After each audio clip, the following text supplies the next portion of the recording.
बिस्मिल्लाहिर्रहमानिर्रहीम अस्सलाम वालेकुम गाइस। आज हम स्टार्ट कर रहे हैं अपना लेक्चर नंबर 2 विंडोज सर्वर 2016 के हवाले से। तो बढ़ते हैं अपने कंटेंट की तरफ कि आज हम इस लेक्चर में क्या कवर करेंगे। आज इस लेक्चर में सबसे पहले मैं आपको इंट्रोडक्शन ऑफ विंडोज सर्वर 2016 करवाऊंगा कि इंट्रोडक्शन विंडोज सर्वर 2016 में क्या है, क्या चीज़ें नई हैं, जो चीज़ों को हम अपने पूरी सीरीज़ में कवर करने जा रहे हैं। Installation of Windows server 2016 is बिल्कुल बेसिक है, जैसे हम सर्वर 2012 करते हैं। तो हम इसकी जगह, इंस्टॉलेशन की जगह, हम क्या करेंगे, हम इसको अपग्रेड, जो लास्ट पॉइंट है प्रिपेयर और अपग्रेड, जो माइग्रेशन है हमारी, हम उसको देखेंगे। फॉर एग्जांपल जैसे फॉर एग्जांपल आपके पास आपके एग्जिस्टिंग एनवायरनमेंट में सर्वर 2012 चल रहा है, जिसके ऊपर कुछ सर्विसेज चल रही हैं, लाइक डीएचसीपी चल रहा है, डीएनएस चल रहा है, आपकी एडी चल रही है आपकी, उसके अलावा फाइल एंड स्टोरेज चल रहा है, कुछ भी उसके ऊपर अगर जो सर्विसेज रन कर रही हैं, तो उन्हीं सर्विसेज को लेते हुए आप सर्वर 2016 पे कैसे माइग्रेट करेंगे, आज के लेक्चर में हम ये देखेंगे। ठीक है, और फिर कॉन्फ़िगरेशन देख लेंगे, बेसिक उसका कंसोल वगैरह ये वो क्या होता है। ठीक है, अच्छा, विंडोज सर्वर 2016 में जो सबसे पहली जो एक मेजर चेंजेस हैं, उनमें से एक चेंजेस है नैनो सर्वर। नैनो सर्वर के ऊपर हमारा नेक्स्ट लेक्चर आ रहे हैं कि नैनो सर्वर क्या है, इसकी इंस्टॉलेशन कैसे होती है, इसका बेनिफिट क्या है, और nano server normal server core से क्या डिफरेंस है, क्योंकि अब हमारे पास 3 एडिशन हो गए हैं, window server core, window server standard with GUI and आपका नैनो सर्वर। इन तीनों में क्या डिफरेंस है और ये क्यों रिलीज किए गए हैं, और इनको कहाँ कहाँ ऑप्शंस हैं, मतलब कहाँ कहाँ पॉसिबिलिटीज़ है कि हम इनको यूज़ कर सकते हैं। दूसरा हमारे पास कंटेनर्स हैं। कंटेनर 2016 में बहुत चल रहे हैं कि कंटेनर्स होते क्या हैं, कंटेनर्स इंस्टॉल कैसे करते हैं, और कंटेनर का एक्चुअल यूजेज क्या है। हाइपर वी के अंदर हमारे पास 4 चीज़ें जो हम इन्होंने मेजर दी हैं। Linux secure boot, Linux based machines को हम सिक्योर बूट कर सकते हैं, जो कि सर्वर 2012 तक मुमकिन नहीं था। नेस्टेड वर्चुअलाइजेशन क्या है कि आप एक हाइपर वी के अंदर एक वीएम बना के उसके ऊपर भी हाइपर वी इंस्टॉल कर सकते हैं, जो कि पहले सपोर्टेड नहीं था। पावर शेल डायरेक्ट के बारे में पढ़ेंगे, ये क्या चीज़ है। शील्डेड वीएम्स के बारे में पढ़ेंगे कि ये क्या चीज़ है हाइपर वी के अंदर। फिर उसके बाद हम स्टोरेजेस पे जाएंगे, स्टोरेज में देखेंगे कि क्या इंप्रूवमेंट आई है इसके अंदर, और डाटा डाटा डीडुप्लीकेशन का फीचर है वो क्या काम करता है, आईएसकेजी में क्या चेंजेस की गई हैं। जितनी भी चेंजेस हैं स्टोरेज के हवाले से वो हम करेंगे। मोस्टली जैसा कि हमने पहले किया है, हमारा ज़्यादातर काम प्रैक्टिकल होगा, क्योंकि मार्केट में प्रैक्टिकल चीज़ें चलती हैं, थ्योरेटिकल चीज़ें सिर्फ आपके नॉलेज बेस या आपकी स्टडी तक चलती हैं। तो मार्केट के हवाले से हम सबको कोशिश होती है कि जो लोग हम देख रहे हैं वो ऑब्वियसली किसी न किसी ऑर्गेनाइजेशन में काम कर रहे हैं, तो हम उनको मैक्सिमम ऑप्शंस दिखाएं GUI बेस्ड उसके अंदर। ठीक है, अच्छा, अपग्रेड एंड माइग्रेशन अगर आप देखें तो migration can be simplified as the process of replicating applications which were install in previous version to newer version. ठीक है, फॉर एग्जांपल आपके पास ये वही चीज़ लिखी हुई है कि सर्वर 2012 चल रहा है, आपके पास प्रीवियस वर्जन में कुछ सर्विसेज इंस्टॉल हैं, अब आपने उसको माइग्रेट करना है, अब आप 2016 पे जाना चाह रहे हैं, तो आप उसको क्या करेंगे, आप उसको अपग्रेड की तरफ लेके जाएंगे। ठीक है, उसको माइग्रेट करेंगे सर्वर 2012 से 16 के दरमियान। Upgrading is the process can be simplified by replacing your system server core with a newer one. ठीक है, अपग्रेड और माइग्रेट, माइग्रेट में क्या फर्क होता है कि आप अपनी एप्लीकेशंस को उठा के नए सर्वर पे ले जाते हैं, रादर देन कि आप अपना एग्जिस्टिंग जो सर्वर है उसको अपग्रेड करें। लेकिन अपग्रेड में क्या होता है कि आप अपनी मशीन की, जिसके ऊपर वो सर्विसेज चल रही हैं, उस मशीन की बेस कोर ओएस ही अपग्रेड कर दें। ठीक है, हमारे केस में हम अपग्रेडेशन की तरफ जा रहे हैं। ठीक है, माइग्रेशन भी आप कर सकते हैं, आपके इन्वायरमेंट पर डिपेंड करता है, अगर आपको माइग्रेशन सूट करती है या अपग्रेडेशन सूट करती है। ठीक है, दोनों में से आप कोई भी चीज़ चूज कर सकते हैं। ठीक है, अपग्रेडेशन में क्या होता है कि सर्वर 2000, फॉर एग्जांपल अभी हम लैब में जब जाएंगे तो मेरे पास एक विंडोज सर्वर 2012 इंस्टॉल है, उसके ऊपर मेरे पास एक एक्टिव डायरेक्टरी सर्विसेज इंस्टॉल्ड हैं, डीएनएस इंस्टॉल्ड है, प्लस मेरे पास 2016 का आईएसओ है। तो मैं क्या करूंगा, मैं उस 2016 के आईओएस से उसी एग्जिस्टिंग सर्वर को अपग्रेड कर लूंगा टू अ न्यूअर वर्जन। उससे मुझे क्या फ़ायदा होगा, मुझे कोई दोबारा इंस्टॉलेशन नहीं करनी पड़ेगी, मुझे कुछ अपना एक एडिशनल एडीसी बना के रोल ट्रांसफ़र नहीं करने पड़ेंगे, क्योंकि माइग्रेट में हम ये कर सकते हैं कि जैसे आपके पास सर्वर 2012 इंस्टॉल्ड है, आप क्या करें, आप अपने पास सर्वर, मैं उसकी नेक्स्ट स्क्रीन पे बताता हूँ। आप क्या करें, ठीक है, फॉर एग्जांपल आपके पास एग्जिस्टिंग सर्वर 2012 चल रहा है। ठीक है, ये 2012 है। ठीक है, आपने एक सर्वर ओएस इंस्टॉल किया सर्वर 2016। ठीक है, अब आपने क्या करना है, आपने माइग्रेट करना है। तो आप अपनी एग्जिस्टिंग जो सर्विसेज हैं, फॉर एग्जांपल एडी आपके पास इंस्टॉल्ड है, तो आप अपने 2016 के सर्वर को एडीसी बनाएंगे। ठीक है, एडीसी बना के आप इसे ज्वाइन करवा देंगे। ठीक है, ये इसकी तमाम डेटाबेस यहाँ रेप्लिकेट हो जाएंगे, यूजर्स एंड कंप्यूटर नजर आना शुरू हो जाएंगे। उसके बाद क्या करेंगे, आप 2012 से अपने जो 5 रोल्स हैं, फिज्मो रोल्स, ठीक है, वो आप अपने इस सर्वर पे ट्रांसफर कर लेंगे। जब आपके इस सर्वर पे ट्रांसफर हो जाएंगे तो ये आपका बिकम एज अ डीसी हो जाएगा, आपका डोमेन कंट्रोलर, क्योंकि इसके पास 5 के 5 रोल हैं। और उसके बाद आप अपने सर्वर 2012 को क्लीन शट डाउन करके रिमूव कर सकते हैं। दूसरा प्रोसेस क्या है, दूसरा प्रोसेस क्या है कि फॉर एग्जांपल आपके पास सर्वर 2012 था, इसके ऊपर आपके पास एडी इंस्टॉल्ड थी। ठीक है, एडी इंस्टॉल थी, आपने क्या किया, आपने इसके सर्वर 2012 को अपग्रेड कर दिया। सर्वर 2012 को आपने सर्वर 2016 पे अपग्रेड किया। ठीक है, तो आप एक ही सर्वर पे रहते हुए ये एडी आपकी सर्वर 2016 पे अपग्रेड हो जाएगी, आपका बेस ओएस चेंज हो जाएगा, सब कुछ वैसे ही रहेगा। ठीक है, आई होप आप सबको समझ आ गई है, इस चीज़ की बेसिक सी चीज़ है। अच्छा, इसके बाद जब अपग्रेड करने लगते हैं आप, तो आपको एक चीज़ ख्याल रखनी पड़ती है कि अगर आपका ओल्ड वर्जन कौन सा है और आप किस वर्जन पे अपग्रेड करना चाहते हैं। ठीक है, कुछ सपोर्टेड होते हैं। फॉर एग्जांपल अगर आप सर्वर 2012 स्टैंडर्ड आपके पास इंस्टॉल्ड है, तो आप सर्वर 2016 स्टैंडर्ड और डाटा सेंटर पे जा सकते हैं। अगर आपके पास 2012 डाटा सेंटर है, तो आप 2012 डाटा 16 डाटा सेंटर पे ही जा सकते हैं, आप स्टैंडर्ड पे उसको कन्वर्ट नहीं कर सकते। ठीक है, इसी तरह R2 स्टैंडर्ड है, तो R2 2016 स्टैंडर्ड डाटा सेंटर पे जा सकते हैं। R2 डाटा सेंटर है तो 16 डाटा सेंटर पे जा सकते हैं। एसेंशियल है तो एसेंशियल पे जा सकते हैं। वर्क ग्रुप है तो वर्क ग्रुप पे। ठीक है, ये डिफरेंट उन्होंने लिखे हुए हैं कि आप इनको किस किस तरह से किस किस मॉडल पे ट्रांसफर कर सकते हैं।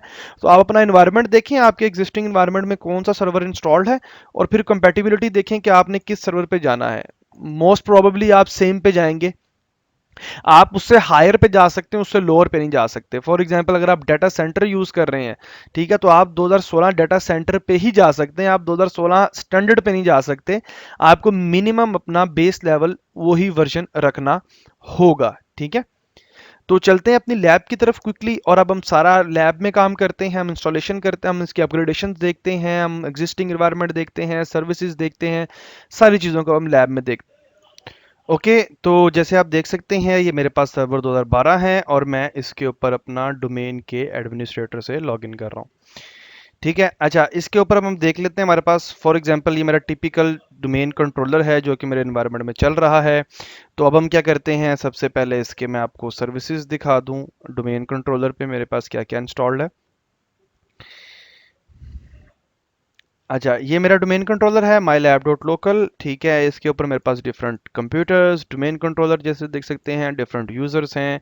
मैं एक यूज़र अभी मैंने फ्रेश इंस्टॉल किया है, आप लोग मतलब लैब्स के लिए, तो एक फ्रेश यूज़र बना देते हैं जस्ट टू मेक श्योर कि हमारा ये यूज़र भी नई जगह ट्रांसफ़र हो जाए। कोई इशू नहीं होता। ठीक है, आपकी हर चीज़ वैसे ही ट्रांसफ़र हो जाती है, और बस आपको थोड़ा सा चीज़ों का ख्याल रखना पड़ता है। ठीक है, ये मेरे पास इंस्टॉल है, प्लस मेरे पास इसके अंदर DNSMGMT.MSC अगर आप करें, तो प्लस मेरे पास इसके ऊपर सॉरी, मैंने अपने बेस पे कर दिया था ये DNSMGMT.MSC। इसके पास मेरे पास डोमेन कंट्रोलर के साथ मेरे पास मेरा डीएनएस जो सर्वर है वो चल रहा है, जिसके ऊपर कुछ रिकॉर्ड्स हैं। ठीक है, रिवर्स मैंने कॉन्फ़िगर नहीं किया हुआ, कंडीशनल फॉरवर्डर नहीं है। ये सब चीज़ें आप 2012 में पढ़ चुके हैं, तो इनको रिपीट करने की ज़रूरत मुझे नहीं लगता कि इस लेक्चर में है। अगर है तो आप दोबारा रिपीट करें, सर्वर 2012 के वो लेक्चर्स देखें जिसमें डीएनएस, डोमेन्स और इन सब चीज़ों को डिस्कस किया गया है। अच्छा, अब हमारे पास क्या नया चैलेंज है, हमें कहा गया है जी कि आप सर्वर 2016 पे अपग्रेड कर दें इसको। ठीक है, अपग्रेड करने के लिए जैसा कि आप देख सकते हैं कि मेरे पास एक मिनट, मैं चीज़ों को ज़रा इजेक्ट कर दूं। ठीक है, इसमें देख सकते हैं आप कि मेरे पास मेरे ई के अंदर सर्वर 2016 का आईएसओ पड़ा हुआ है। मैं करूंगा, मैं सिंपल अभी इसको माउंट कर रहा हूँ। ठीक है, माउंट करने के बाद आपके पास ये जो सेटअप आ रहा है, आप इस पर डबल क्लिक करेंगे।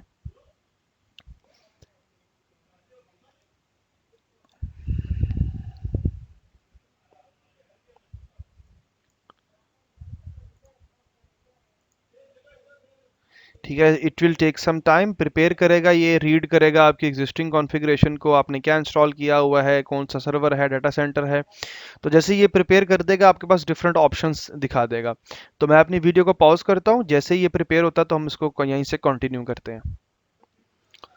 ओके, तो इसने प्रिपेयर कर लिया है। अच्छा, इसके बाद हमारे पास जो ऑप्शन है वो कह रहा है download and install update recommended. आप अपडेट करना चाहते हैं साथ ही इसके तो कर लें, मुझे भी लैब में ज़रूरत नहीं है तो आप I will select no right now, मैं नेक्स्ट करूँगा। यहाँ ये पीसी को चेक करेगा, आपकी कुछ इन्फॉर्मेशन गैदर करेगा और फिर आपको कुछ ऑप्शंस दिखा देगा। अच्छा, तो अब हमारे पास जैसे सर्वर 2012 डाटा सेंटर है तो मैं इसको सर्वर 2016 डाटा सेंटर पे ही लेके जाऊंगा। ठीक है, केएमएस मेरा एक्टिवेटेड है तो मैं अभी इसको सिंपल सर्वर 2016 डाटा सेंटर पे लेके जाऊंगा। ठीक है, यहाँ ये ऑप्शंस रीड कह रहा है, आप इसको रीड करें, लाइसेंस एग्रीमेंट है, एक्सेप्ट करें। अच्छा, ये यहाँ ये मेन ऑप्शन है, यहाँ कह रहा है कि टू ऑप्शंस हैं, keep personal files and apps, you will be able to manage your window setting, nothing everything will be deleted including file apps and settings. हमें keep personal files and apps करना है, ये option choose करेंगे तो ये हमारी AD DNS उन सब की स्टेट को सेव रखेगा और हमें सर्वर 2016 जब इंस्टॉल कर देगा तो प्लस उसके साथ हमारी तमाम सर्विसेज भी आ जाएंगी। तो मैं इस पे नेक्स्ट कर रहा हूँ। ठीक है, तो ये थोड़ा मतलब चेक करेगा, कॉन्फ़िगरेशन चेक करेगा, आया कि जो सेटिंग मैंने चूज़ की है डाटा सेंटर और की फाइल्स वो हो भी सकती हैं कि नहीं, इसके साथ ट्रांसफ़र इंफॉर्मेशन देगा भी ये। ओके, तो ये देखें, ये बता रहा है कि आपको कि window server upgrade not recommended. ठीक है, but best result place clean installation, if you must upgrade please continue make sure the as vendor supported the application. ठीक है, और आप एडी प्रेप और सिस प्रेप जो है वो चला लें। ठीक है, तो हम क्या कर रहे हैं, ये कह रहा है activated on this domain controller does not contain Windows server AD prep forest prep update. ठीक है, तो हमें करते हैं, हम इसके सेटअप में जाते हैं। ठीक है, यहाँ हमारे पास ये एडी प्रेप है। ठीक है, मैं इसका सॉरी, ओके, मैं एक पावर शेल ओपन कर लेता हूँ। ठीक है, और हम एडी प्रेप की जो कमांड है वो उसको रन कर देते हैं। ठीक है, उसके लिए मैं पहले इसके फॉर एग्जांपल सीरी बैकस्लैश, ये कौन सी ड्राइव में है जी, हम एफ ड्राइव में हैं।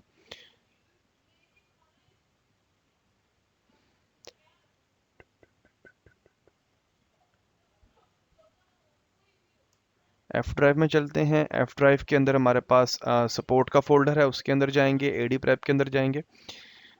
एक minute, F C D support AD prep. ठीक है, और एडी प्रेप, यहाँ हम एडी प्रेप की जो कमांड है उसको रन करते हैं। अच्छा, तो अब हम करेंगे एडी प्रेप फॉरेस्ट प्रेप। ओहो, क्या मिस कर दिया। Oh, I believe AD AD prep. ठीक है, डी लिख दिया था मैंने, फॉरेस्ट प्रेप। ठीक है, ओ मेरे, अच्छा सॉरी, मुझे मेरे ख्याल में कमांड लाइन ओपन करना है शायद, हाँ यही है शायद। अच्छा जी, C D F support AD prep. ओहो,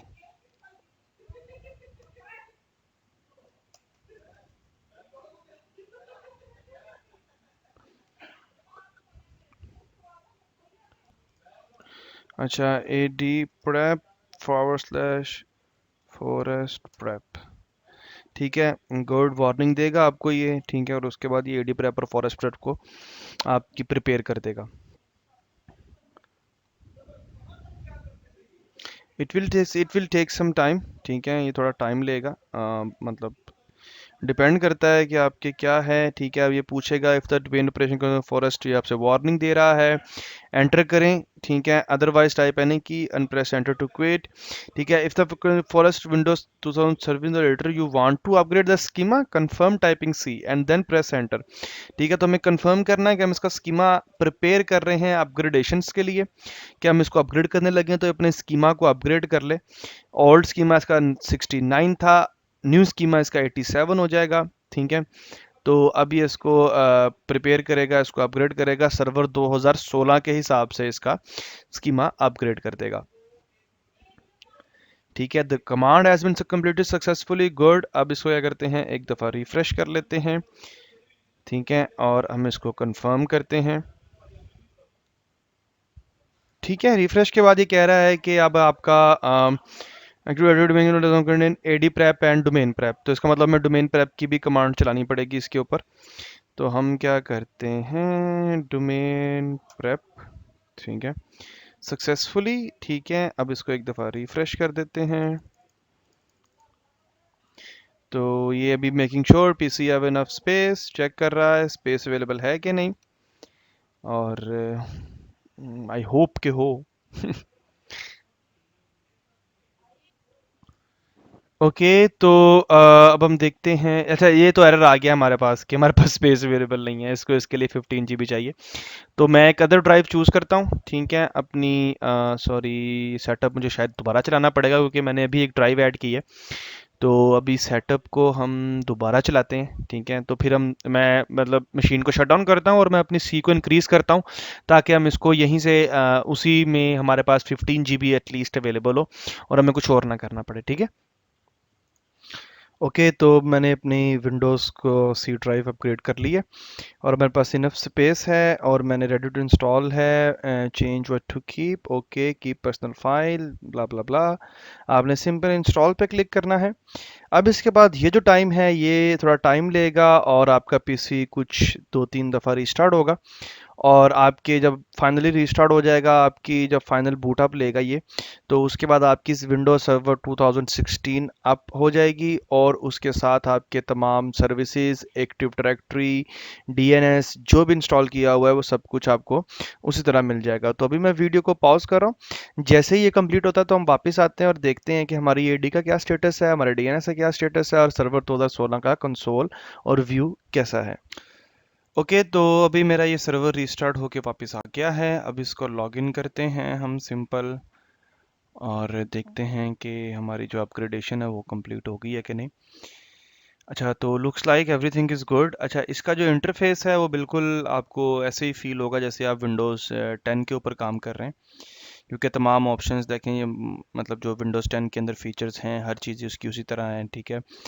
और अगर हम, हमारे पास एडी इंस्टॉल्ड थी तो हम क्या करते हैं, हम DSA.MSC करके इसकी एडी में चलते हैं और चेक करते हैं कि आया हमारी एडी अवेलेबल है कि नहीं। ओके, मेरी ये एडी अवेलेबल है, ठीक है, और ये तमाम चीज़ें उसी तरह मौजूद हैं, ठीक है। और अगर मैं DNS आप बता सकूँ, DNSMGMT.MSC, तो DNS भी मेरा उसी तरह हर चीज़ मौजूद है, ठीक है।